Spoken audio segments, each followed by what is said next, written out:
पहलगाम दहशतवादी हल्ल्याला आठवडा पूर्ण, पीडित 26 कुटुंब न्यायाच्या प्रतीक्षेत, पाकिस्तानला धडा शिकवण्याची देशभरातून मागणी।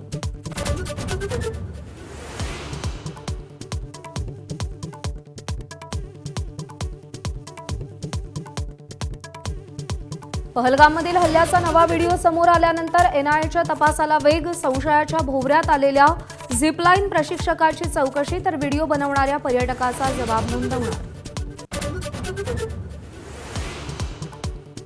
पाकिस्तानी विमानांसाठी एअरस्पेस बंद करण्याचा भारताचा विचार, एबीपी नेटवर्कला खात्रीलायक सूत्रांची माहिती, तर पाकिस्तानकडून या आधीच भारतीय विमानांसाठी हवाई हद्द बंद।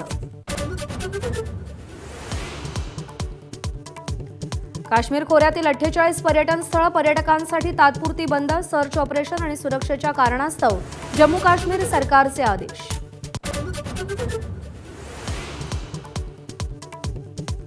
पहलगाम हल्ल्याच्या पार्श्वभूमीवर मल्लिकार्जुन खरगे आणि राहुल गांधींचं पंतप्रधान नरेंद्र मोदींना पत्र, देशातील परिस्थितीवर चर्चेसाठी संसदेचं विशेष सत्र घेण्याची मागणी। पुलवामा पहलगाम नंतर मोदी शहांना सत्तेत राहण्याचा अधिकार नाही, सामनाच्या अग्रलेखातून हल्लाबोल, अमित शहा सगळ्यात अपयशी गृहमंत्री असल्याची टीका। धर्म विचारायला दहशतवाद्यांकडे वेळ होता का, वादग्रस्त वक्तव्य करणाऱ्या विजय वडेट्टीवारांनी माफी मागितली, वक्तव्याचा विपर्यास केल्याचाही दावा।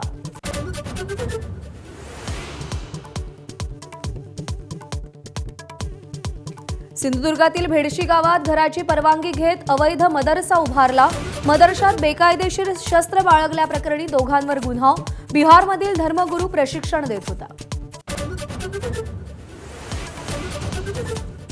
सांगलीत ठाकरेंच्या शिवसेनेला धक्का बसण्याची शक्यता, चंद्रहार पाटील यांची खासदार श्रीकांत शिंदे आणि धैर्यशील मानेंसोबत बैठक झाल्याची माहिती।